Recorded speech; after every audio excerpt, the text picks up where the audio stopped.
Sebelum lanjut ke cerita selanjutnya, yuk subscribe dan like. Absen dulu di kolom komen ya ah. Pagi itu, aroma kopi Arabica menyeruak di dapur minimalis yang biasanya menjadi tempat paling hangat di rumah keluarga Bramantio. Arini, dengan rambut yang diikat asal namun tetap terlihat anggun, sedang menatap piring sarapan. Di meja makan, Kenzie, putra sematawayang mereka yang berusia 8 tahun, asyik dengan tabletnya, sesekali membetulkan letak jam tangan pintar di pergelangan tangannya. Sebuah kado ulang tahun dari Arini yang tak pernah lepas dari tangannya. Semuanya tampak normal, setidaknya di permukaan. Namun, bagi Arini, ada sesuatu yang terasa bergeser. Sejak 3 bulan terakhir, Bram, suaminya, bukan lagi pria yang sering mengecup keningnya sebelum berangkat kerja. Bram yang sekarang adalah pria yang dingin, yang lebih sering menatap layar ponsel daripada menatap mata istrinya, dan yang aroma parfumnya seringkali berubah menjadi wangi floral yang asing saat pulang larut malam. "Bram, kopimu sudah siap," puji Arini lembut sambil meletakkan cangkir porselen kesukaan suaminya. Bram turun dari tangga dengan setelan jas hitam yang licin sempurna. Wajahnya kaku, rahangnya mengeras. Ia bahkan tidak melirik sarapan yang telah disiapkan Arini dengan susah payah. Bukannya duduk, ia justru meletakkan sebuah map coklat besar di atas meja, tepat di samping piring nasi goreng Kenzie. Tanda tangani itu. Suara Bram terdengar rendah namun tajam, memecah keheningan pagi. Arini mengerutkan kening. "Apa ini?" "Dokumen proyek baru." "Buka saja," jawab Bram singkat sambil melirik jam tangan Rolexnya. Seolah-olah setiap detik yang ia habiskan di rumah itu adalah pemborosan waktu yang sangat menyiksa. Dengan tangan yang sedikit bergetar, Arini membuka ikatan map tersebut. Jantungnya seakan berhenti berdetak saat membaca baris pertama di lembar paling atas. Permohonan gugatan cerai. Dunia seolah berhenti berputar. Arini merasa oksigen di sekitarnya mendadak hilang. Ia menatap Bram dengan pandangan tidak percaya. "Bram, ini bercanda, kan? Apa salahku? Kita baru saja merayakan ulang tahun pernikahan ke-10 bulan lalu." Bram mendengus. Sebuah tawa kecil yang penuh penghinaan keluar dari bibirnya. "Salahmu? Salahmu adalah kau terlalu membosankan. Arini, kau tidak lagi selevel denganku. Aku butuh pendamping yang bisa mendukung karierku di depan klien, bukan sekadar ibu rumah tangga yang sibuk dengan urusan dapur dan sekolah anak. Kau egois karena tetap ingin memenjarakan aku dalam pernikahan yang sudah mati ini." Kata-kata itu seperti sembilu yang menyayat hati Arini. Egois? Selama 10 tahun, Arini meninggalkan karirnya sebagai arsitek muda yang menjanjikan demi mengurus rumah tangga dan mendukung Bram mendirikan perusahaan kontraktornya dari nol. Ia adalah tiang penyangga saat Bram jatuh bangun, dan sekarang, setelah Bram berada di puncak, ia dianggap sebagai beban yang menghambat pemandangan. "Aku tidak akan bercerai, Bram. Kita bisa bicara, kita bisa ke konselor." Isak Arini mulai pecah. "Tidak ada yang perlu dibicarakan. Aku sudah menyiapkan semuanya. Aku sudah mendaftarkan gugatan ini ke pengadilan agama. Alasan utamanya adalah ketidakcocokan yang tidak bisa lagi diperbaiki. Dan satu lagi." Bram membungkuk, menatap Arini dengan tatapan mengintimidasi. "Aku juga menggugat hak asuh penuh atas Kenzie." Mendengar nama anaknya disebut, Arini tersentak. Ia menoleh ke arah Kenzie yang ternyata sudah meletakkan tabletnya. Anak laki-laki itu diam, namun matanya yang jernih menatap ayahnya dengan sorot yang sulit diartikan. Ada kesedihan, namun ada juga sesuatu yang lebih dalam dari sekadar ketakutan. "Kau tidak bisa mengambil Kenzie dariku," teriak Arini. Keberaniannya muncul karena naluri seorang ibu. "Kau hampir tidak pernah punya waktu untuknya. Kau bahkan lupa kapan dia terakhir kali sakit. Kita lihat saja nanti di persidangan. Arini, jangan buat ini menjadi sulit. Jika kau menurut, aku akan memberikan tunjangan yang cukup. Tapi jika kau melawan, aku pastikan kau keluar dari rumah ini tanpa membawa sepeser pun, bahkan tanpa sehelai baju milik Kenzie." Bram berbalik dan melangkah keluar tanpa pamit pada anaknya. Suara deru mobil mewahnya yang meninggalkan garasi terdengar seperti dentang lonceng kematian bagi kebahagiaan rumah tangga mereka. Arini jatuh terduduk di lantai dapur. Tangisnya pecah. Ia merasa gagal, merasa hancur, dan merasa sangat sendirian. Namun, di tengah isak tangisnya, ia merasakan sepasang tangan kecil melingkari lehernya. Kenzie memeluk ibunya dengan erat. "Jangan menangis, Ma," bisik Kenzie kecil. Suaranya datar namun menenangkan. "Maafkan Mama, Kenzie. Papa ingin kita berpisah," ucap Arini di sela tangisnya. Kenzie tidak menjawab dengan kata-kata yang biasa diucapkan anak berumur 8 tahun. Ia justru mengusap air mata ibunya dan menyentuh jam tangan pintar di tangannya. Kenzie tahu apa yang Papa lakukan. Papa jahat sama Mama karena ada tante itu, kan? Arini tertegun. Ia selama ini mencoba menyembunyikan kecurigaannya tentang perselingkuhan Bram agar tidak melukai mental Kenzie. Namun, ia lupa bahwa anak-anak adalah pengamat yang paling jujur. Mereka melihat apa yang orang dewasa coba tutupi, dan mereka mendengar apa yang orang dewasa bisikan di balik pintu tertutup. "Kenzie sayang Mama. Kenzie akan bantu Mama," lanjut anak itu. Arini hanya menganggap itu sebagai ucapan penghiburan seorang anak kecil. Ia tidak tahu bahwa di dalam memori perangkat elektronik kecil yang melingkar di pergelangan tangan anaknya, sebuah bom waktu mulai berdetak. Retakan di dinding rumah mereka memang sudah tidak bisa diperbaiki. Namun Arini belum menyadari bahwa runtuhan itu tidak akan menimpanya sendirian. Malam itu, saat Arini meratapi nasibnya di kamar yang terasa sangat luas dan dingin, di kamar sebelah, Kenzie duduk di depan komputernya. Ia bukan sedang bermain game. Dengan jemari kecil yang lincah, ia memindahkan beberapa file rekaman audio dan video dari jam tangannya ke sebuah folder rahasia. Kenzie teringat kejadian seminggu lalu, saat ayahnya mengira Kenzie sudah tidur. Namun sebenarnya Kenzie sedang merekam suara ayahnya yang sedang menelepon seseorang di ruang kerja dengan nada bicara yang sangat mesra dan licik. "Aku akan membuat Arini terlihat gila di depan hakim. Sayang. Sabar ya. Harta warisan dari ayahnya akan segera jatuh ke tanganku lewat hak asuh Kenzie." Suara Bram terdengar jelas dalam rekaman itu. Kenzie menutup laptopnya dengan wajah serius. Di mata anak kecil itu, ayahnya bukan lagi pahlawan. Ayahnya adalah monster yang harus dihentikan. Dan sidang cerai yang akan datang bukan hanya tentang perpisahan, tapi tentang sebuah pembalasan yang tak pernah diduga oleh siapapun. Rumah megah di kawasan elit itu kini terasa seperti sebuah museum yang dingin dan hampa. Setiap sudutnya menyimpan memori tentang tawa yang pernah ada, namun kini tertutup oleh debu ketegangan yang menyesakkan. Seminggu telah berlalu sejak Bram melayangkan gugatan cerai, dan suasana di rumah itu berubah total. Tidak ada lagi percakapan santai di sore hari atau sekadar sapaan hangat saat berpapasan. Rumah itu telah terbelah menjadi dua kubu yang tak kasat mata. Arini berusaha sekuat tenaga untuk tetap menjalankan rutinitasnya. Baginya, menjaga kewarasan adalah prioritas utama demi Kenzie. Ia tetap memasak, tetap menyiapkan keperluan sekolah Kenzie, dan tetap mencoba tersenyum meskipun hatinya terasa seperti diremas. Namun, kehadiran Bram di rumah itu kini terasa seperti kehadiran orang asing yang membawa aura gelap. Bram tetap pulang ke rumah, namun ia melakukannya hanya untuk menunjukkan dominasinya, seolah ingin mengusir Arini secara perlahan melalui tekanan mental. Malam itu, meja makan kayu jati yang panjang menjadi saksi keheningan yang menyiksa. Arini telah menghidangkan sup ayam kesukaan Kenzie dan semur daging kegemaran Bram, sebuah upaya terakhir untuk mencari celah perdamaian, atau setidaknya komunikasi yang manusiawi. Kenzie duduk di kursi tengah, matanya tertuju pada piringnya. Ia makan dengan sangat pelan, telinganya tajam menangkap setiap desah napas kedua orang tuanya.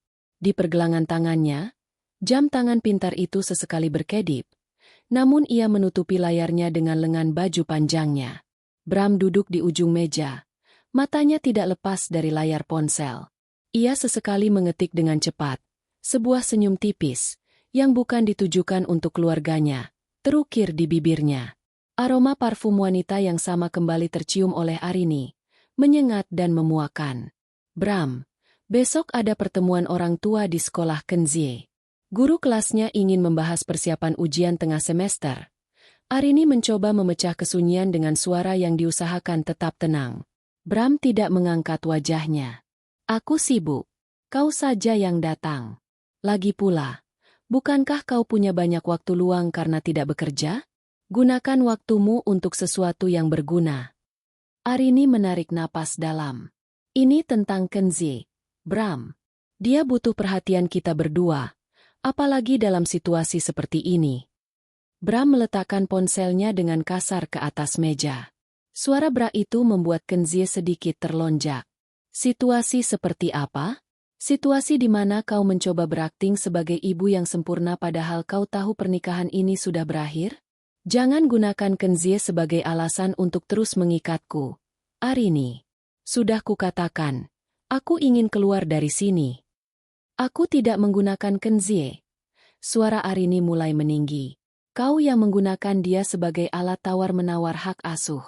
Kenapa kau begitu tega? Bram? Kau bahkan jarang bicara dengannya belakangan ini. Bram menatap Arini dengan mata yang menyipit tajam. Aku bicara dengannya saat aku perlu. Kenzie akan jauh lebih baik tinggal bersamanya daripada bersama ibu yang emosional dan tidak stabil sepertimu. Lihat dirimu sekarang. Kau berteriak di depan anakmu sendiri. Apakah ini contoh yang baik? Arini terdiam. Air mata mulai menggenang. Ia menyadari bahwa Bram sedang memancing emosinya. Bram sedang membangun narasi bahwa Arini adalah wanita yang tidak stabil secara mental. Sebuah modal yang akan ia bawa ke ruang sidang nanti. Di tengah ketegangan itu, Kenzie tiba-tiba meletakkan sendoknya. Denting logam yang beradu dengan piring keramik terdengar nyaring di ruangan yang sunyi itu. Pak, panggil Kenzie pendek. Bram menoleh. Wajahnya sedikit melunak, namun tetap terasa dibuat-buat. Iya, Ken? Makan yang banyak supaya kau kuat. Kau akan ikut papa nanti. Kita akan tinggal di tempat yang lebih bagus. Kenzie menatap ayahnya dengan pandangan yang dalam, seolah sedang memindai kebohongan di balik wajah pria itu. Papa sering pulang telat karena kerja, ya? Bram berdehem, sedikit salah tingkah. Iya, papa kerja keras untuk masa depanmu, nak. Oh. Jawab Kenzie singkat. Tapi kemarin malam, saat papa bilang ada rapat di kantor, Kenzie lihat mobil papa parkir di depan restoran dekat taman bermain. Papa makan sama siapa? Suasana di meja makan mendadak membeku. Arini menoleh ke arah Kenzie dengan tatapan terkejut. Sementara wajah Bram berubah dari tenang menjadi merah padam karena marah dan malu. Kenzie, jangan bicara sembarangan. Bentak Bram. Kau pasti salah lihat. Papa di kantor sampai tengah malam. Kenzie nggak salah lihat. Pak, jam tangan Kenzie punya kamera. Ingat? Kenzie tadinya mau foto bulan, tapi mobil papa lewat. Bohong Kenzie dengan wajah polos yang sangat meyakinkan. Padahal, ia memang sengaja merekam momen itu saat ia ikut dengan sopir untuk membeli buku sekolah. Bram tampak panik sesaat. Namun ia segera menguasai diri. Ia berdiri dari kursinya, membuat kursinya berderit keras di lantai. Arini, lihat apa yang kau ajarkan pada anak ini. Kau mengajarinya untuk memata-matai ayahnya sendiri? Kau benar-benar sudah meracuni pikirannya. Aku tidak mengajarinya apa-apa. Bram. Kenzie hanya mengatakan apa yang dia lihat. Bela Arini. Bram tidak mempedulikan penjelasan Arini. Ia melangkah menuju Kenzie dan mencoba meraih tangan anaknya. Berikan jam tangan itu pada papa. Anak kecil tidak boleh memegang barang seperti ini jika hanya digunakan untuk hal-hal tidak sopan. Kenzie dengan cepat menarik tangannya dan berlari ke belakang Arini. Enggak, ini kado dari mama. Papa enggak boleh ambil. Bram hendak mengejar, namun langkahnya terhenti saat Arini berdiri di depannya. Menantang dengan tatapan yang belum pernah ia lihat sebelumnya, sebuah proteksi mutlak seorang ibu. Jangan berani-berani menyentuhnya. Bram, desis Arini. Jika kau berani melakukan kekerasan fisik di rumah ini, aku tidak akan ragu melapor ke polisi malam ini juga. Bram mendengus kasar, membenahi jasnya dengan kasar. Kalian berdua benar-benar gila. Nikmatilah waktu kalian, karena sebentar lagi, aku akan memastikan kalian tidak punya apa-apa untuk dibanggakan. Bram melangkah pergi, membanting pintu depan dengan kekuatan yang membuat kaca-kaca jendela bergetar. Arini segera berbalik dan memeluk Kenzie. Tubuh kecil itu gemetar. Namun bukan karena takut. Kenzie gemetar karena menahan amarah yang teramat besar bagi anak seumurannya. "Mama, jangan takut," bisik Kenzie di pelukan ibunya. "Kenzie punya semuanya. Kenzie rekam semuanya." Arini mengelus rambut Kenzie, masih menganggap ucapan itu hanyalah bentuk pembelaan diri seorang anak. Ia tidak menyadari bahwa di dalam memori jam tangan itu, tersimpan rekaman suara saat Bram menelepon seorang wanita bernama Sandra, tertawa terbahak-bahak sambil merencanakan bagaimana mereka akan membuat Arini terlihat seperti pasien rumah sakit jiwa, agar hak asuh jatuh ke tangan Bram. Malam itu, di bawah temaram lampu kamar, Kenzie kembali membuka laptopnya. Ia menghubungkan jam tangannya dan mulai mengedit beberapa bagian. Ia sangat cerdas untuk anak seusianya. Ia belajar secara otodidak dari video tutorial tentang cara menyimpan file dengan aman. Kenzie tahu, ayahnya akan mencoba menghancurkan ibunya di pengadilan. Dan ia juga tahu, ia adalah satu-satunya saksi yang tidak akan pernah disangka oleh ayahnya. Di meja makan tadi, ia telah melihat wajah asli ayahnya, seorang pembohong yang tidak ragu membentak anaknya demi menutupi kesalahannya. "Sedikit lagi, Ma," gumam Kenzie sambil menatap layar yang menampilkan video Bram sedang bermesraan di dalam mobil dengan seorang wanita di depan sebuah apartemen. "Sedikit lagi, keadilan akan datang." Keheningan di meja makan tadi hanyalah awal dari badai yang sesungguhnya. Dan Kenzie, dengan tangan kecilnya, sedang mengarahkan badai itu tepat ke arah ayahnya. 2 minggu setelah insiden di meja makan, suasana rumah bukan lagi sekadar dingin, melainkan mencekam. Arini merasa seperti berjalan di atas ranjau darat setiap kali melangkah keluar dari kamarnya. Bram telah resmi keluar dari rumah itu, pindah ke sebuah apartemen mewah yang Arini yakini dihuni bersama selingkuhannya. Namun teror hukum yang ia kirimkan jauh lebih menyakitkan daripada kehadirannya secara fisik. Puncaknya terjadi ketika sebuah amplop tebal dari firma hukum ternama tiba di meja ruang tamu. Arini membukanya dengan tangan gemetar. Di dalamnya terdapat rincian gugatan cerai tambahan yang diajukan oleh Bram. Pria itu tidak hanya meminta cerai, tetapi secara spesifik menuntut hak asuh tunggal atas Kenzie. Arini terduduk lemas di sofa. Di dalam dokumen tersebut, Bram melampirkan alasan-alasan yang kejam dan tidak masuk akal. Arini dituduh tidak memiliki penghasilan tetap, memiliki riwayat depresi yang dibuat-buat, dan diklaim sering menelantarkan kebutuhan nutrisi serta pendidikan Kenzie karena kesibukan emosionalnya. "Dia ingin memisahkan aku dari Kenzie? Ini gila," gumam Arini dengan air mata yang mulai menetes.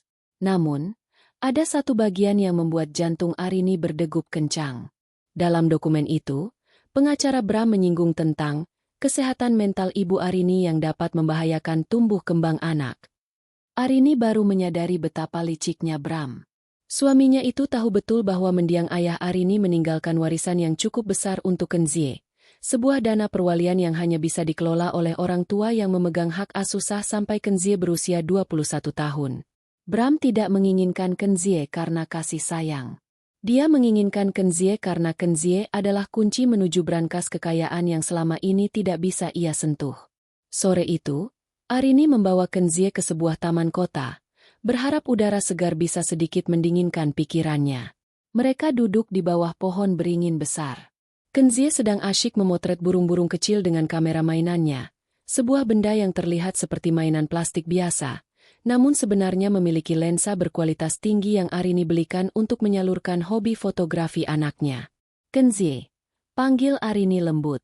Kenzie menoleh, menurunkan kameranya. "Iya, Ma. Kalau nanti, suatu saat kita harus bicara di depan orang banyak tentang Papa, Kenzie takut tidak?" Kenzie terdiam sejenak. Ia menatap ibunya dengan mata yang terlalu dewasa untuk usianya. "Maksud Mama, di depan Pak Hakim?" Arini terkejut. Kenzie tahu soal itu. Kenzie dengar Papa bicara di telepon tadi pagi saat Papa ambil baju-bajunya. Papa bilang dia bakal menang karena Mama sakit. Papa juga bilang Kenzie bakal punya mama baru, yang cantik. Ujar Kenzie dengan nada datar. Namun ada kemarahan yang tertahan di matanya. Arini memeluk anaknya erat-erat. Hatinya hancur berkeping-keping. "Mama tidak sakit, sayang. Mama sehat. Mama akan berjuang supaya kita tetap bersama. Aku tahu. Ma. Papa yang sakit. Papa bohong terus. Balas Kenzie. Ia lalu melepaskan pelukannya dan menunjukkan jam tangan pintarnya ke arah Arini. Ma. Boleh Kenzie minta tolong? Tolong belikan Kenzie kabel data yang baru. Yang lama rusak. Arini hanya tersenyum tipis dan mengangguk. Menganggap itu hanya permintaan anak kecil yang ingin terus bermain dengan gadgetnya. Ia tidak tahu bahwa Kenzie membutuhkan kabel data itu untuk mengamankan sebuah rekaman krusial yang baru saja ia dapatkan secara tidak sengaja. Malam harinya, pengacara Arini, seorang wanita tegas bernama Maya, datang ke rumah. Mereka duduk di ruang kerja yang dulu sering digunakan Bram. Arini, kita dalam posisi sulit. Maya membuka pembicaraan dengan serius. Bram menyewa firma hukum Adiguna O Partners. Mereka dikenal sangat agresif dan sering memenangkan kasus hak asuh dengan cara menjatuhkan karakter lawan. Mereka sudah mulai mengumpulkan saksi yang akan bersaksi bahwa kau sering terlihat menangis dan berteriak-teriak di rumah.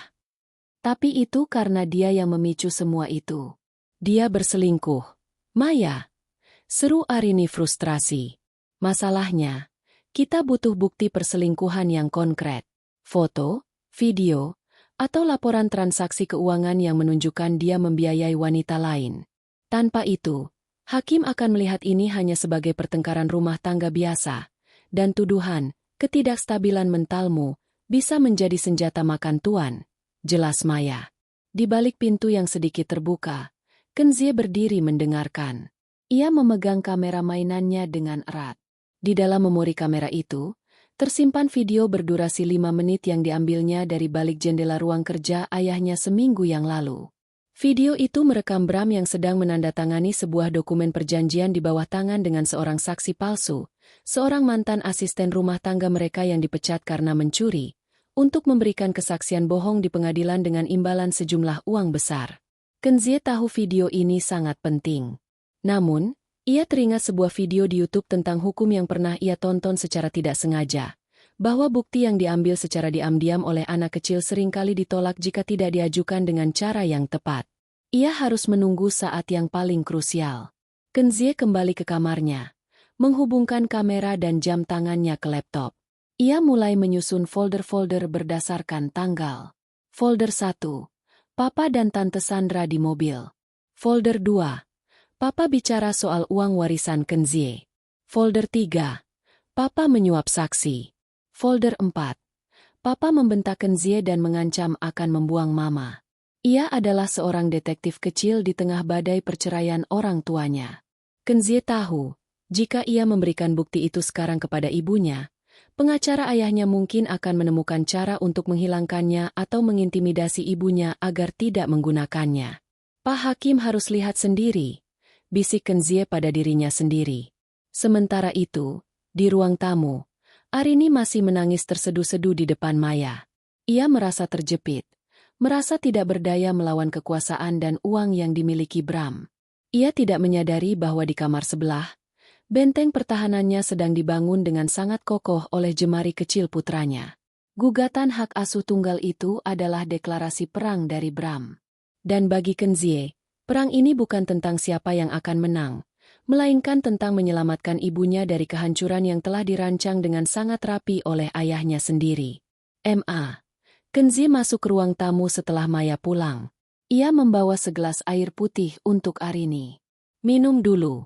Kenzie nggak akan biarkan papa bawa Kenzie pergi. Kendi. Arini menerima gelas itu, memandang wajah tulus anaknya, dan merasakan secercah harapan. Ia tidak tahu dari mana datangnya keyakinan itu, namun ia merasa bahwa selama ia memiliki Kenzie, ia punya alasan untuk bertarung sampai titik darah penghabisan. Ketegangan mencapai puncaknya saat sidang pertama semakin dekat. Bram tidak lagi bermain di balik bayangan. Ia mulai melancarkan serangan terbuka yang dirancang untuk menghancurkan reputasi Arini secara total. Di lingkungan sosial mereka, di sekolah Kenzie, hingga di hadapan keluarga besar, Bram menyebarkan narasi bahwa Arini adalah seorang istri yang mengalami depresi berat dan mulai kehilangan kontak dengan realitas. Suatu sore, Arini dikejutkan oleh kedatangan dua orang petugas dari dinas sosial yang didampingi oleh pengacara Bram. Mereka datang dengan dalih melakukan peninjauan lingkungan hidup anak atas laporan adanya penelantaran. Ini keterlaluan. Suara Arini bergetar menahan tangis saat ia berdiri di depan pintu rumahnya sendiri. Saya tidak pernah menelantarkan anak saya. Kenzie sehat, sekolahnya lancar, dia bahagia bersama saya. Pengacara Bram, seorang pria bernama pengacara Hendra yang memiliki senyum sinis yang terlatih, hanya mengangguk bahu. Kami hanya mengikuti prosedur. Ibu Arini, klien kami, Bapak Bram, sangat khawatir. Beliau memiliki bukti bahwa belakangan ini Anda sering mengurung diri di kamar dan membiarkan Kenzie mengurus dirinya sendiri. Beliau bahkan memiliki catatan medis yang menunjukkan Anda pernah berkonsultasi dengan psikiater untuk masalah ketidakstabilan emosi. Arini terperangah. Memang benar ia pernah ke psikolog setahun yang lalu, namun itu karena ia merasa stres akibat tekanan pekerjaan Bram dan duka mendalam setelah ibunya meninggal. Itu adalah sesi konseling normal, bukan tanda kegilaan. Namun, di tangan Bram, fakta itu dipelintir menjadi senjata pemusnah karakter. Selama petugas memeriksa rumah, Kenzie berdiri di sudut ruang tengah. Ia memegang sebuah buku gambar besar, namun matanya tidak lepas dari pengacara Hendra. Anak itu memperhatikan bagaimana Hendra diam-diam memotret beberapa sudut rumah yang sengaja dibuat berantakan oleh Bram sebelum ia pindah, seperti tumpukan botol obat tidur, yang sebenarnya vitamin milik Arini namun labelnya telah diganti, yang diletakkan di tempat yang mencolok. Kenzie melihat ayahnya masuk rumah beberapa menit kemudian. Bram berpura-pura sangat prihatin. Ia menghampiri Kenzie dan mencoba mengelus kepalanya di depan para petugas dinas sosial. Kenzie sayang, Papa di sini. Jangan takut ya. Kalau Mama sedang sakit, Kenzie bilang saja pada Om dan Tante ini. Nanti Kenzie ikut Papa ke rumah baru yang ada kolam renangnya. Bisik Bram, namun suaranya cukup keras untuk didengar petugas. Kenzie tidak mundur, tapi ia juga tidak menyambut lusan tangan ayahnya. Ia justru menatap lurus ke mata Bram. Mama nggak sakit, Pak. Mama cuma sering nangis karena Papa nggak pernah pulang dan sering marah-marah di telepon sama tante itu. Wajah Bram menegang sesaat. Ia tertawa canggung ke arah petugas. Lihat, anak ini sudah dicuci otaknya oleh ibunya untuk membenci ayahnya sendiri. Ini adalah bentuk kekerasan psikis pada anak. Setelah petugas dan Bram pergi, Arini jatuh terduduk di lantai, menutupi wajahnya dengan kedua tangan. Ia merasa benar-benar kalah. Bram memiliki segalanya. Uang untuk menyewa pengacara hebat, pengaruh untuk menggerakkan dinas terkait, dan kelicikan untuk memutarbalikkan fakta. Aku akan kehilangan Kenzie, Maya, isak Arini saat menelepon pengacaranya malam itu. Dia memalsukan bukti. Dia bahkan menggunakan kunjungan psikologku setahun lalu sebagai bukti kalau aku gila. Tenang, Arini. Kita akan melawan di sidang. Kita akan minta pemeriksaan psikologis ulang secara independen, sahut Maya, meskipun suaranya terdengar kurang yakin. Sementara itu, di kamarnya, Kenzie sedang melakukan sesuatu yang luar biasa untuk anak seusianya. Ia mengambil kamera mainannya. Ternyata, saat petugas dinas sosial tadi berkeliling, Kenzie sempat menyembunyikan kamera itu di sela-sela vas bunga di ruang tamu. Ia memutar rekamannya. Di sana terlihat jelas momen saat Bram masuk lebih dulu ke rumah, menggunakan kunci cadangan yang masih ia miliki, sebelum petugas datang. Dalam video itu, Bram terlihat sengaja meletakkan beberapa botol obat di atas meja dan mengacak-acak tumpukan baju di keranjang cucian agar rumah terlihat tidak terurus. Kenzie menghela napas lega. Dapat, bisiknya. Namun, fitnah Bram belum berakhir. 2 hari sebelum sidang, Arini menerima kabar bahwa sahabat baiknya, seorang wanita yang selama ini ia percayai, telah setuju untuk menjadi saksi bagi Bram. Sahabatnya itu telah disuap oleh Bram dengan janji kontrak proyek besar untuk perusahaannya. Arini merasa dikhianati dari segala arah. Ia merasa seperti berada di dalam labirin gelap tanpa jalan keluar. Setiap kali ia mencoba membela diri, Bram selalu selangkah lebih maju dengan kebohongan baru yang lebih rapi. Malam itu, Kenzie mendatangi ibunya yang sedang termenung di balkon. Ia membawa jam tangan pintarnya yang sedang menyala. "Ma, besok lusa kita ke pengadilan, kan?" tanya Kenzie. Arini mengangguk lemah, mengusap kepala anaknya. "Iya, sayang. Kenzie harus berani, ya? Nanti mungkin ada orang yang tanya-tanya ke Kenzie." Kenzie nggak takut. "Ma, tapi Kenzie mau tanya. Boleh nggak Kenzie bawa flashdisk ini ke sana?" Kenzie menunjukkan sebuah flashdisk kecil berwarna merah yang ia beli dari uang sakunya. Arini mengerutkan kening. "Buat apa, sayang? Itu kan isinya tugas sekolah Kenzie, kan?" Kenzie hanya tersenyum tipis. Sebuah senyum yang menyimpan rahasia besar. "Ini isinya. Hadiah. Buat Pak Hakim, Ma. Biar Pak Hakim tahu kalau Mama adalah ibu terbaik di dunia." Arini hanya menganggap itu sebagai bentuk dukungan emosional dari anaknya yang manis. Ia sama sekali tidak menduga bahwa di dalam benda plastik kecil itu tersimpan seluruh kebusukan Bram yang disusun secara kronologis oleh kecerdasan seorang anak yang merasa dunianya terancam. Bram mengira ia telah menyusun fitnah yang sempurna. Ia mengira ia telah menutup semua celah. Namun, ia lupa pada satu variabel yang tidak pernah ia perhitungkan. Seorang anak kecil yang diam-diam merekam setiap kebohongannya dari sudut pandang yang paling rendah, namun paling jujur. Fitnah itu memang tersusun rapi, namun kebenaran yang sedang disiapkan Kenzie jauh lebih tajam dari pedang manapun.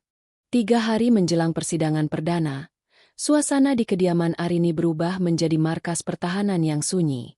Arini menghabiskan waktu berjam-jam bersama Maya, meninjau kembali setiap berkas, setiap foto, dan setiap pernyataan saksi yang telah disiapkan Bram. Sementara itu, di sudut lain rumah, Kenzie tampak sibuk dengan tas ransel biru kesayangannya. Tas itu biasanya hanya berisi buku sekolah dan kotak bekal, namun belakangan ini, Kenzie memperlakukannya seperti sebuah benda keramat yang tidak boleh disentuh oleh siapapun. "Ken, ayo makan dulu. Sayurnya nanti dingin," panggil Arini lembut.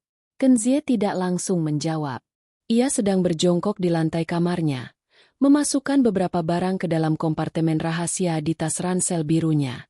Selain flashdisk merah yang ia tunjukkan pada ibunya tempo hari, ia juga memasukkan tablet kecil, kabel konektor, dan kamera mainannya. Ia memastikan semua perangkat itu terisi penuh daya baterainya. "Iya, Ma. Sebentar lagi," jawab Kenzie sambil menarik resleting tasnya dengan hati-hati. Saat makan malam, Kenzie lebih banyak diam. Arini memperhatikan mata anaknya yang terus menatap tas biru yang diletakkan di kursi sebelah. Arini merasa ada yang aneh. Namun ia terlalu lelah untuk bertanya lebih jauh. Pikirannya tersita oleh gempuran fitnah Bram yang semakin menjadi-jadi. Bram baru saja mengunggah sebuah video di media sosial, meskipun tidak menyebut nama Arini secara langsung, tentang pentingnya kesehatan mental bagi orang tua demi keselamatan anak. Video itu viral dan mendapatkan banyak simpati dari orang-orang yang tidak tahu kebenarannya. "Mama," suara Kenzie memecah keheningan. "Besok kalau kita ke pengadilan, Kenzie boleh pakai tas ini, kan?"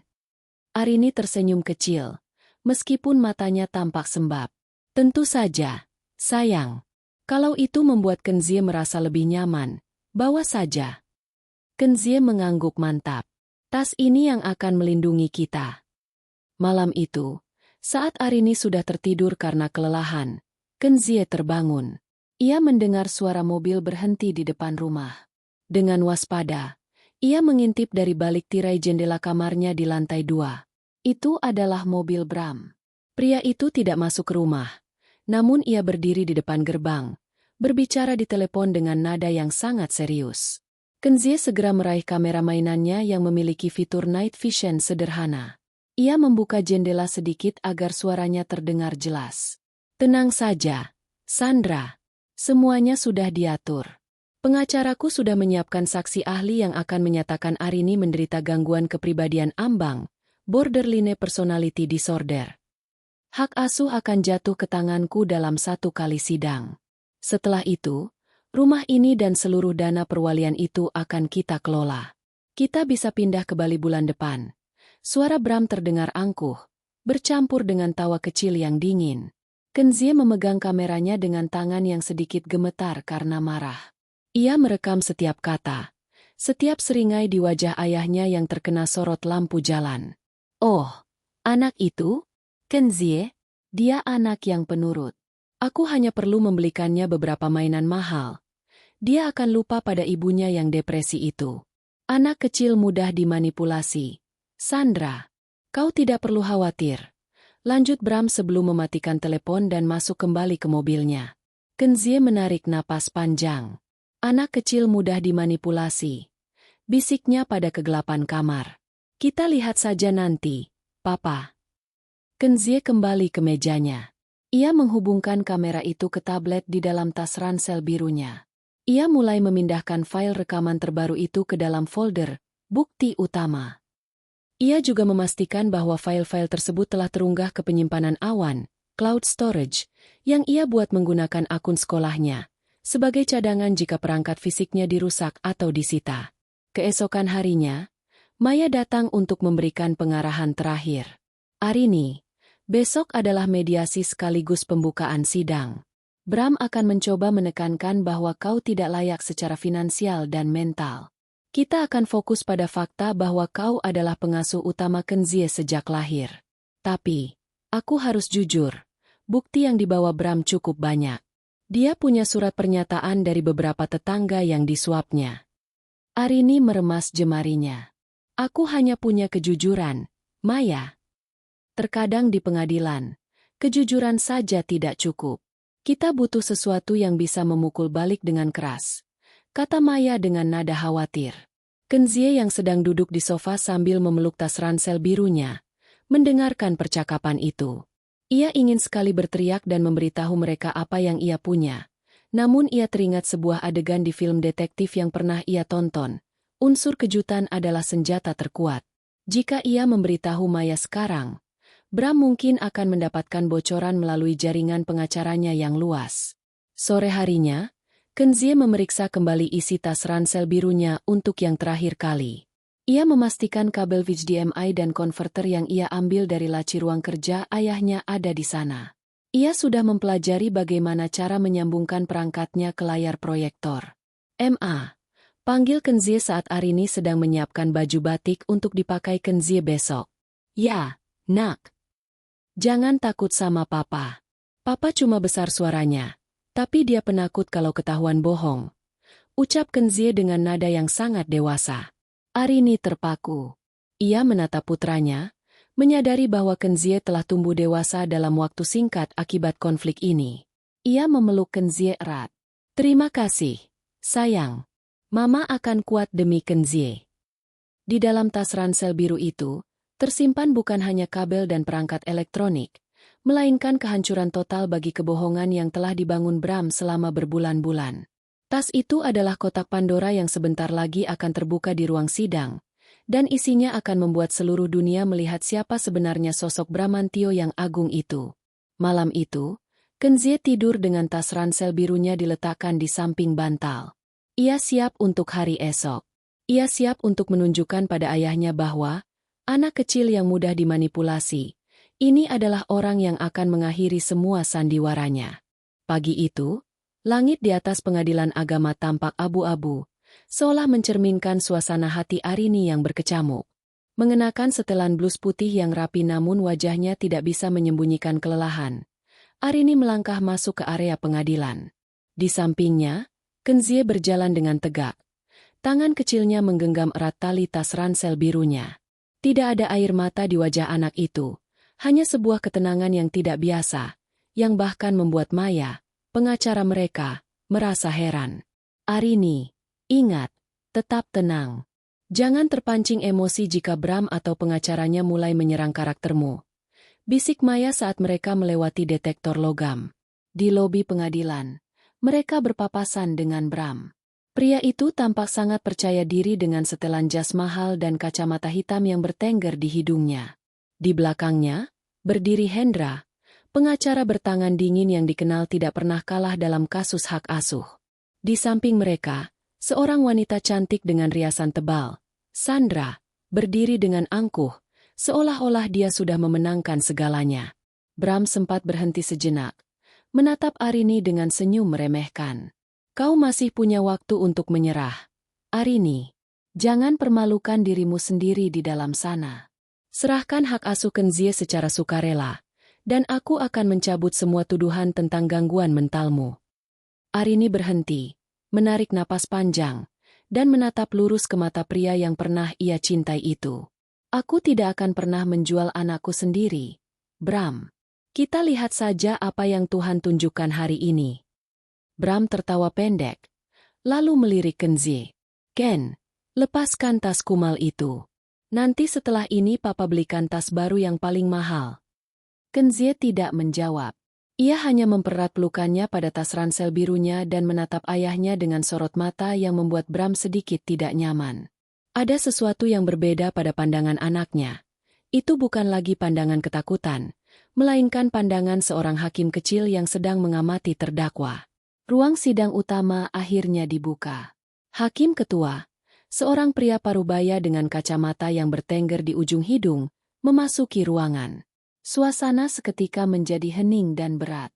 Arini duduk di kursi pemohon bersama Maya, sementara Bram duduk di sisi lawan dengan wajah penuh kemenangan.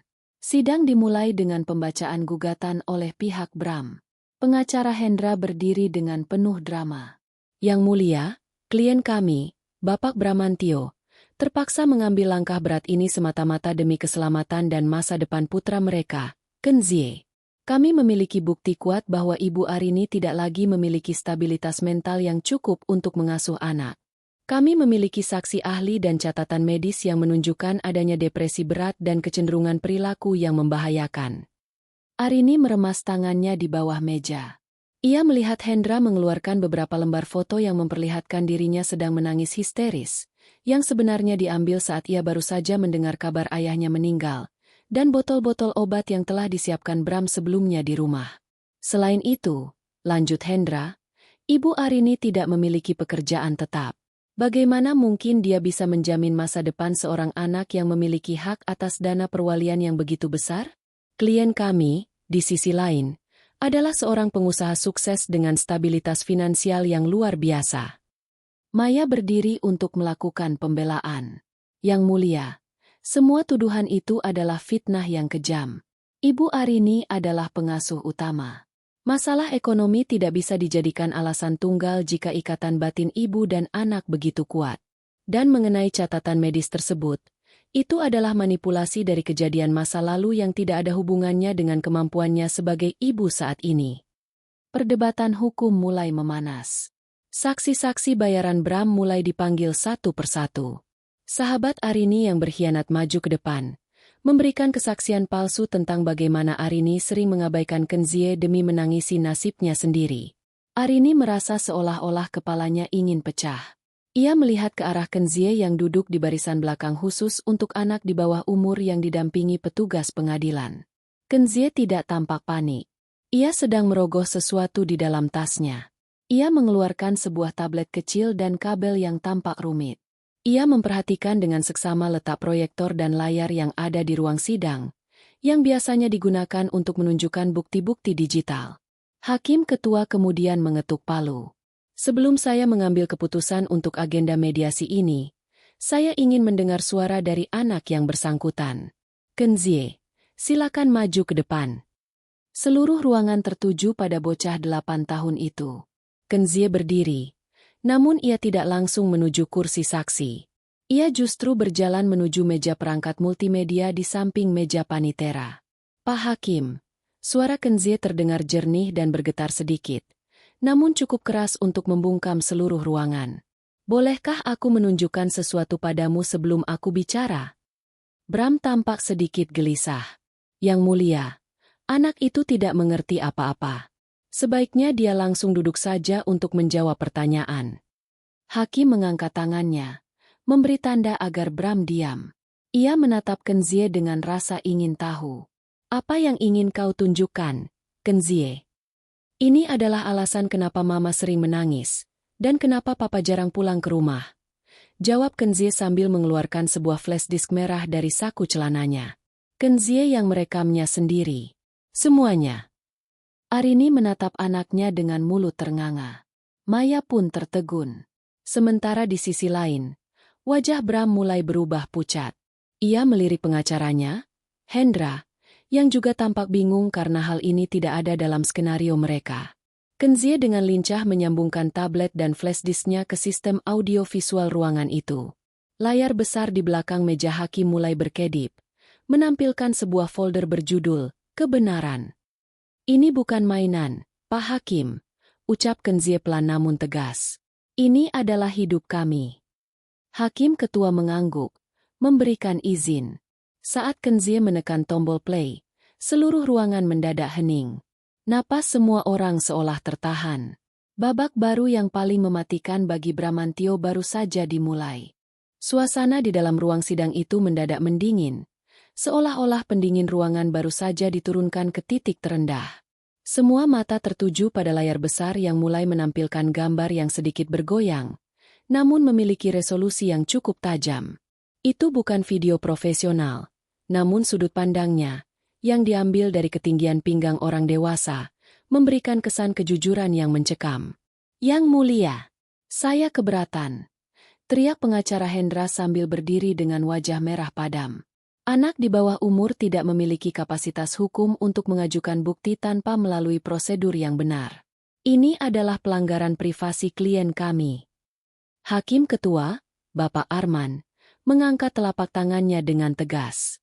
Matanya yang tajam tetap terfokus pada Kenzie. Dalam kasus hak asuh anak, kepentingan terbaik bagi anak adalah hukum tertinggi. Jika anak ini merasa memiliki sesuatu yang krusial untuk disampaikan demi masa depannya, pengadilan ini akan mendengarkannya. Silakan dilanjutkan, Kenzie. Kenzie menekan tombol play di tabletnya. Video pertama muncul. Tanggal di pojok bawah menunjukkan kejadian 3 minggu lalu, sekitar pukul 2 pagi. Layar memperlihatkan Bram sedang berdiri di ruang kerja rumah mereka yang remang-remang. Ia tidak sendirian. Di depannya berdiri seorang pria yang dikenal Arini sebagai Pak Jajang, mantan sopir mereka yang dipecat karena tidak jujur. Dalam rekaman itu, suara Bram terdengar sangat jernih. Ini uang muka 50 juta, Jajang. Tugasmu mudah. Nanti di sidang, kau cukup bilang kalau kau sering melihat Arini membawa pria asing ke rumah saat aku tidak ada. Dan katakan juga kalau Arini sering memukul Kenzie di dalam kamar. Kau mengerti? Pak Jajang di video itu tampak mengangguk seraya menghitung uang. Siap, Pak Bram. Saya akan buat cerita itu seolah-olah nyata. Seluruh ruangan sidang tersentak. Arini menutup mulutnya dengan tangan, air mata mulai mengalir deras. Namun kali ini bukan karena sedih, melainkan karena kaget akan tingkat kelicikan suaminya. Bram membeku di kursinya. Wajahnya yang semula penuh percaya diri kini berubah menjadi abu-abu. Ia mencoba berdiri, namun kakinya terasa lemas. Itu editan. Itu rekayasa digital. Teknologi sekarang bisa memalsukan suara. Teriak Bram dengan nada histeris. Kenzie tidak bergeming. Ia hanya menatap datar ke arah ayahnya sebelum memutar video kedua. Video kali ini diambil di dalam mobil. Tampak Bram dan Sandra sedang tertawa-tawa. Sandra memegang sebuah dokumen yang terlihat seperti rekam medis. Dokter spesialis jiwa itu sudah aku bayar, sayang. Ucap Sandra dalam video tersebut sambil mengelus lengan Bram. Dia sudah mengeluarkan surat keterangan bahwa Arini memiliki kecenderungan melukai diri sendiri. Dengan surat ini, hakim pasti akan menganggapnya gila. Setelah hak asuh jatuh padamu, dana warisan Kenzie dari ayahnya Arini bisa kita gunakan untuk menutupi kerugian perusahaanmu di Singapura. Bram di video itu menjawab dengan nada yang membuat Arini merasa mual. Kau memang hebat, Sandra. Arini itu terlalu polos. Dia pikir aku masih mencintainya. Dia tidak tahu kalau dia hanyalah jaminan finansialku. Keheningan yang mencekam menyelimuti ruangan. Hakim ketua kini mencondongkan tubuhnya ke depan, menatap layar dengan kening berkerut dalam. Ia melirik ke arah Bram, lalu ke arah Sandra yang kini mencoba menunduk dan menutupi wajahnya dengan tas mewah miliknya. Ada satu lagi, Pak Hakim, bisik Kenzie. Video terakhir adalah yang paling menyakitkan bagi siapapun yang menontonnya. Rekaman itu diambil hanya 2 hari yang lalu di kamar Kenzie. Bram tampak masuk ke kamar dan menyudutkan Kenzie ke dinding. Dengar, Kenzie. Suara Bram terdengar penuh ancaman. Nanti di depan hakim, kau harus bilang kau ingin ikut papa. Kalau kau bilang ingin ikut mama, papa akan pastikan mama masuk penjara dan kau tidak akan pernah melihatnya lagi selamanya. Kau paham? Di dalam video, Kenzie kecil tampak mengangguk ketakutan. Namun tangannya yang tersembunyi di balik bantal diam-diam memegang kamera mainannya yang sedang menyala. Saat video berakhir, Kenzie mematikan tabletnya. Ia mencabut flash disk merah itu dan berjalan perlahan menuju meja hakim ketua. Ia meletakkan benda kecil itu di depan sang hakim dengan tangan yang masih gemetar. Papa bilang anak kecil mudah dimanipulasi, ucap Kenzie dengan suara lirih namun terdengar di seluruh penjuru ruangan. Tapi papa lupa kalau anak kecil juga punya mata untuk melihat dan telinga untuk mendengar. Kenzie sayang mama, dan Kenzie tidak mau mama dibilang gila. Seluruh ruangan sidang mendadak hening. Tidak ada lagi perdebatan hukum. Tidak ada lagi teriakan keberatan dari pengacara Hendra. Suasana begitu sunyi hingga suara detak jam di dinding pengadilan terdengar seperti dentuman keras. Arini segera berlari dan memeluk Kenzie dengan erat. Tangisnya pecah sejadi-jadinya. Maya, sang pengacara, berdiri diam dengan mata berkaca-kaca. Ia telah menangani ratusan kasus perceraian. Namun belum pernah ia melihat keberanian sebesar ini dari seorang anak berusia 8 tahun. Bramantio?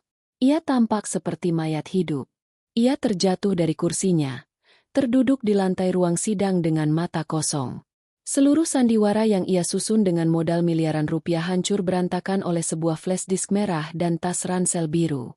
Hakim ketua mengetuk palunya 1 kali, pelan namun penuh wibawa. Sidang diskors selama 30 menit. Petugas keamanan, mohon pastikan Saudara Bramantio dan Saudari Sandra tidak meninggalkan area pengadilan. Panitera, siapkan berita acara penyerahan bukti digital ini untuk ditindaklanjuti secara pidana. Bram tidak lagi memiliki kekuatan untuk membela diri. Ia melihat ke arah Kenzie, namun Kenzie tidak membalas tatapannya. Kenzie hanya membenamkan wajahnya di bahu ibunya. Di sana, di dalam ruang sidang yang kaku itu, kebenaran telah meledak, meninggalkan Bram dalam puing-puing kehancuran yang ia gali sendiri. Selama 30 menit masa skors, ruang sidang yang biasanya formal berubah menjadi arena penghakiman moral yang menyesakan. Bram masih terduduk di lantai, bersandar pada kursi kayu yang dingin. Nafasnya pendek-pendek, dan keringat dingin membasahi kemeja mahalnya hingga nampak transparan. Di sampingnya, pengacara Hendra tampak sibuk memasukkan berkas-berkasnya ke dalam tas dengan terburu-buru.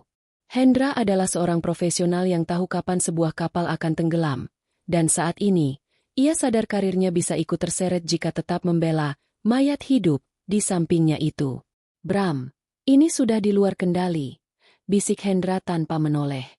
Bukti itu primer. Ada suara, ada wajah, dan ada niat pidana yang jelas. Aku tidak bisa membantunya lagi jika ini beralih ke kasus penyuapan dan ancaman. Bram tidak menjawab. Matanya tertuju pada Sandra yang kini berdiri di pojok ruangan, sedang berbicara dengan nada tinggi di ponselnya. Saat mata mereka bertemu, Sandra tidak memberikan tatapan simpati. Wanita itu justru membuang muka, seolah-olah Bram hanyalah sebuah kesalahan yang ingin segera ia hapus dari riwayat hidupnya. Jangan lihat aku seperti itu, Bram, ketu Sandra saat akhirnya ia mendekat hanya untuk mengambil tasnya. Kau bilang kau sudah membereskan semuanya. Kau bilang anak itu bodoh. Ternyata kau yang bodoh. Aku tidak mau ikut di penjara karena rencana amatirmu ini. Sandra melangkah pergi dengan tumit sepatunya yang berdentang keras, meninggalkan Bram sendirian di tengah runtuhan egonya. Di sisi lain ruangan, Arini masih memeluk Kenzie. Maya, pengacara Arini, berdiri di depan mereka seperti perisai. Arini, ini lebih dari sekadar kemenangan hak asuh. Rekaman Kenzie mengandung unsur pidana, penyuapan saksi, pemalsuan dokumen medis, dan ancaman terhadap anak di bawah umur. Kita bisa melaporkan ini ke kepolisian segera setelah sidang ini ditutup. Arini menatap Kenzie yang kini tampak sangat lelah. Beban berat yang dipikul bocah itu selama berbulan-bulan akhirnya terlepas. Namun harganya adalah ia harus melihat ayahnya hancur di depan matanya sendiri. Kenzie, kamu hebat. "Nak, tapi maafkan Mama karena kamu harus melakukan ini semua sendiri," bisik Arini. Kenzie menggeleng pelan. "Kenzie nggak sendiri. Ma. Kenzie punya bukti. Papa yang sendirian sekarang." Palu hakim kembali diketuk. Sidang dilanjutkan. Hakim Ketua Arman membetulkan letak kacamatanya. Tatapannya pada Bram kini bukan lagi sekadar formalitas hukum, melainkan tatapan penuh kejijikan seorang manusia terhadap sesamanya yang telah kehilangan nurani. "Saudara Bramantio," suara Hakim Arman menggema. "Pengadilan telah melihat dan mendengarkan bukti-bukti yang diajukan secara spontan oleh putra Anda. Meskipun bukti digital ini perlu melalui uji forensik untuk keperluan pidana nantinya, namun untuk kepentingan mediasi dan penetapan hak asuh sementara, pengadilan menganggap bukti ini sangat relevan dan autentik." Hakim berhenti sejenak, menarik napas panjang.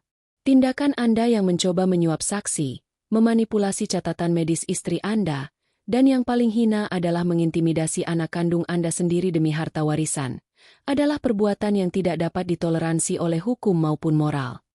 Bram mencoba berdiri, suaranya parau.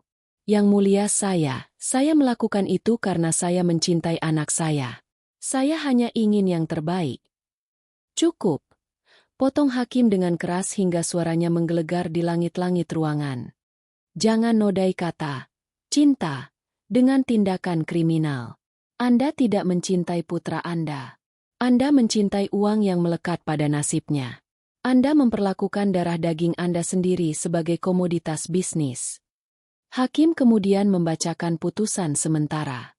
Menimbang adanya ancaman psikis dan bukti manipulasi, maka pengadilan memutuskan: pertama, menggugurkan seluruh permohonan hak asuh tunggal dari saudara Bramantio. Kedua, memberikan hak asuh penuh dan mutlak kepada Ibu Arini. Ketiga, memerintahkan saudara Bramantio untuk tetap berada dalam pengawasan pihak berwajib di lingkungan pengadilan ini, untuk segera dilakukan pemeriksaan terkait dugaan tindak pidana penyuapan dan pemalsuan dokumen. Mendengar kata pidana dan pemeriksaan, Bram lunglai. Ia jatuh berlutut. Kali ini benar-benar bersimpuh di lantai sidang. Ia mencoba meraih ujung baju Arini saat Arini berjalan melewatinya untuk keluar ruangan. "Arini, tolong maafkan aku. Aku hilaf. Pikirkan masa depan Kenzie jika ayahnya dipenjara." Rintih Bram dengan air mata yang mulai mengalir. Air mata ketakutan, bukan penyesalan. Arini berhenti. Ia menatap pria yang dulu ia puja itu dengan tatapan kosong. Tidak ada lagi kemarahan. Yang ada hanyalah rasa hambar. Masa depan Kenzie justru terancam jika dia memiliki ayah yang mengajarkannya bahwa kebohongan bisa dibeli dengan uang. "Bram, kau sendiri yang menghancurkan dirimu." Kenzie hanya menunjukkan jalannya. Dua petugas keamanan pengadilan mendekat dan memegang lengan Bram, memaksanya berdiri untuk dibawa ke ruang pemeriksaan khusus. Saat ia digiring keluar, Bram sempat menatap Kenzie. Ia berharap melihat kesedihan di mata anaknya. Namun yang ia temukan hanyalah keberanian yang dingin. Kenzie membetulkan letak tas ransel birunya, membalikan badan, dan berjalan menjauh mengikuti langkah ibunya menuju cahaya matahari di luar gedung pengadilan. Bramantio, sang pengusaha sukses yang angkuh, kini hanya menjadi pesakitan yang tak berdaya. Hartanya, selingkuhannya, dan harga dirinya menguap dalam hitungan menit, habis terbakar oleh kejujuran seorang anak yang selama ini ia anggap remeh. Ruang sidang itu kini sepi, namun gema suara Kenzie. "Papa lupa kalau anak kecil punya mata untuk melihat," masih terus terngiang di telinga Bram, seperti kutukan yang akan menghantuinya di balik jeruji besi nanti. Kabar mengenai skandal di ruang sidang itu menyebar seperti api yang ditiup angin kencang. Meskipun persidangan keluarga biasanya bersifat tertutup, drama yang melibatkan pengusaha ternama seperti Bramantio dan keberanian luar biasa dari anaknya tidak bisa dibendung oleh pintu kayu mahoni ruang sidang. Di luar gedung pengadilan, kerumunan wartawan yang awalnya menunggu kasus lain mulai mencium aroma berita besar ketika melihat petugas kepolisian menggiring Bram keluar melalui pintu samping. Arini dan Kenzie keluar melalui pintu utama, dikawal ketat oleh Maya dan beberapa petugas keamanan. Kilatan lampu kamera menyambar-nyambar. Namun Arini terus menunduk, melindungi wajah Kenzie dengan telapak tangannya. "Ibu Arini, Apakah benar ada bukti perselingkuhan dan penyuapan? Kenzie, apa yang sebenarnya kamu tunjukkan pada hakim? Bagaimana tanggapan Anda soal status tersangka yang kini disandang Bapak Bram? Pertanyaan-pertanyaan itu menghujam seperti peluru. Namun Arini tidak mengeluarkan sepatah kata pun hingga mereka sampai di dalam mobil Maya. Begitu pintu tertutup dan suara bising di luar teredam, Arini akhirnya bisa bernapas. Ia menoleh ke arah Kenzie yang duduk tenang di sampingnya. Anak itu sedang memandangi jam tangan pintarnya yang kini sudah mati kehabisan daya. Sudah selesai, sayang. Semuanya sudah selesai. Bisik Arini sambil mencium kening Kenzie. Belum benar-benar selesai, Arini. Sela Maya yang duduk di kursi depan sambil memegang ponselnya yang terus berdering.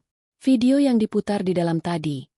Seseorang nampaknya sempat merekam pantulan layar dari celah pintu atau ada kebocoran dari staf internal. Cuplikannya sudah mulai beredar di media sosial. Bram bukan hanya hancur secara hukum, tapi dia baru saja mengalami hukuman sosial yang paling mengerikan. Arini terdiam. Ia tidak pernah menginginkan balas dendam yang sekolosal ini. Ia hanya ingin hidup tenang bersama putranya. Namun, ia menyadari bahwa di zaman digital ini, kebenaran yang meledak di ruang sidang akan memiliki gema yang jauh melampaui tembok pengadilan. Sore harinya, di rumah mereka yang kini terasa jauh lebih lapang namun tetap hangat, Arini menyalakan televisi. Berita utama menayangkan wajah Bram yang sedang menutupi wajahnya dengan jaket saat dibawa ke kantor polisi. Komentar-komentar di media sosial memuji Kenzie sebagai pahlawan kecil dan mengutuk Bram sebagai ayah tak nurani. Bahkan, firma hukum Adigunao Partners yang membela Bram segera merilis pernyataan resmi bahwa mereka memutuskan hubungan kerja profesional dengan Bramantio, karena adanya bukti-bukti manipulasi yang tidak diberitahukan kepada mereka sebelumnya. Bram benar-benar ditinggalkan sendirian. Namun, di tengah hiruk-pikuk itu, Arini melihat Kenzie sedang berada di taman belakang. Anak itu sedang menggali lubang kecil di dekat pohon mangga. Arini mendekat dan melihat Kenzie memasukkan kamera mainan plastik dan jam tangan pintarnya ke dalam sebuah kotak besi kecil. "Ken, apa yang kamu lakukan?" tanya Arini lembut. Kenzie menatap ibunya.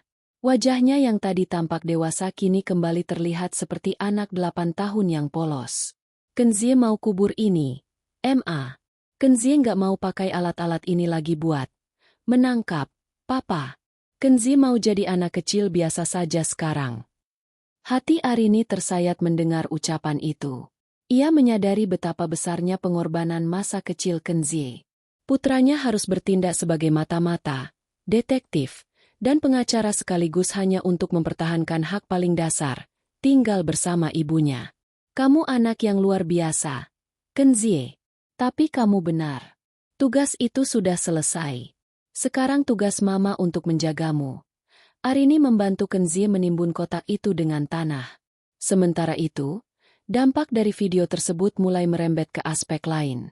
Dana perwalian Kenzie yang selama ini menjadi incaran Bram telah dipindahkan ke bawah pengawasan kurator independen yang ditunjuk pengadilan bersama Arini. Sandra, wanita yang menjadi duri dalam rumah tangga mereka, dikabarkan juga dipanggil kepolisian sebagai saksi kunci yang kemungkinan besar akan naik statusnya menjadi tersangka atas keterlibatannya dalam pemalsuan dokumen medis Arini. Malam itu, untuk pertama kalinya dalam berbulan-bulan, Arini bisa tidur tanpa rasa takut akan hari esok. Namun, ia tahu bahwa tantangan baru akan muncul. Bagaimana memulihkan kesehatan mental Kenzie setelah semua trauma ini? Di dalam mimpinya, Arini melihat Kenzie tidak lagi membawa tas ransel biru yang berat berisi perangkat elektronik.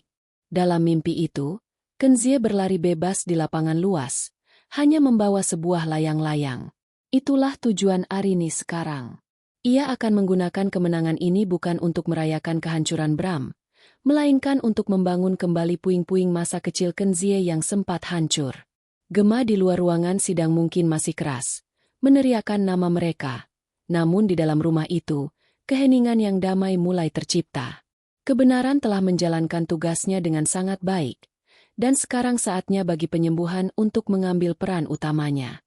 6 bulan telah berlalu sejak hari yang mengguncang ruang sidang itu. Udara pagi di beranda rumah baru Arini terasa jauh lebih ringan. Mereka tidak lagi tinggal di rumah besar yang penuh dengan kenangan pahit dan jejak kaki Bram. Arini memilih menjual rumah lama dan pindah ke sebuah hunian yang lebih kecil namun memiliki halaman luas yang dipenuhi bunga matahari, bunga favorit Kenzie. Pagi itu, Arini sedang menyesap tehnya sambil memperhatikan Kenzie yang sedang berlari-lari mengejar seekor anak anjing Golden Retriever yang baru saja mereka adopsi. Tidak ada lagi jam tangan pintar di pergelangan tangannya. Tidak ada lagi kamera yang disembunyikan di balik saku. Kenzie kembali menjadi anak laki-laki berusia 8 tahun yang dunianya hanya berkisar tentang sekolah, hewan peliharaan, dan hobi barunya, melukis. Lihat, Goldie sudah bisa duduk. Teriak Kenzie dengan tawa lepas yang terdengar begitu tulus. Arini tersenyum lebar. Suara tawa itu adalah melodi terindah yang pernah ia dengar. Sebuah suara yang sempat hilang selama hampir 1 tahun penuh ketegangan. Proses hukum terhadap Bram telah mencapai babak akhir. Berkat bukti video dan audio yang sangat kuat dari Kenzie, serta pengembangan penyidikan kepolisian, Bram dijatuhi hukuman penjara atas 3 dakwaan sekaligus: penyuapan saksi, pemalsuan dokumen publik, dan tindakan kekerasan psikis terhadap anak. Perusahaannya yang selama ini dibanggakan telah dinyatakan bangkrut setelah para investor menarik modal mereka akibat skandal moral tersebut. Sandra, wanita yang menjadi sekutunya, juga tidak luput dari jeratan hukum sebagai orang yang membantu tindak pidana pemalsuan dokumen medis. Maya, pengacara yang kini telah menjadi sahabat Arini, datang berkunjung sore itu. Ia membawa kabar bahwa surat keputusan cerai permanen dan hak asuh mutlak telah selesai diproses oleh pengadilan. "Ini dokumen terakhirmu, Arini," ucap Maya sambil menyerahkan map berwarna hijau. "Sekarang, kau benar-benar bebas. Secara hukum, secara finansial, dan secara mental." Arini menerima map itu dengan tangan yang tenang. Tidak ada lagi getaran ketakutan. "Terima kasih, Maya. Tanpamu dan keberanian Kenzie, aku tidak tahu di mana aku akan berada sekarang. Mungkin di sebuah institusi mental, terjauh dari anakku sendiri." "Kenzie adalah anak yang istimewa," ujar Maya sambil menatap Kenzie di kejauhan. Tapi dia melakukan itu karena dia melihat ibunya tidak pernah menyerah. Dia hanya memberikan cermin pada kebenaran yang sudah ada. Meskipun Bram telah kalah telak, Arini tidak melarang Kenzie untuk mengetahui kabar ayahnya. Sebulan sekali, Arini mengizinkan Kenzie menulis surat jika ia mau, meski Kenzie belum pernah meminta untuk menjenguk ayahnya di penjara. Kenzie pernah berkata, "Papa butuh waktu untuk belajar jujur. Kalau Papa sudah jujur, Kenzie baru mau ketemu." Kedewasaan itu kadang masih membuat Arini terenyuh. Namun ia sadar bahwa Kenzie telah melalui ujian api yang membentuk karakternya menjadi sangat kuat. Arini sendiri mulai membangun kembali karirnya. Ia membuka sebuah biro konsultan desain interior kecil-kecilan dari rumah.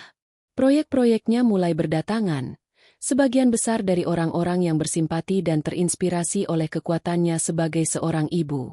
Ia bukan lagi Arini yang dulu hanya berdiri di balik bayangan kesuksesan Bram.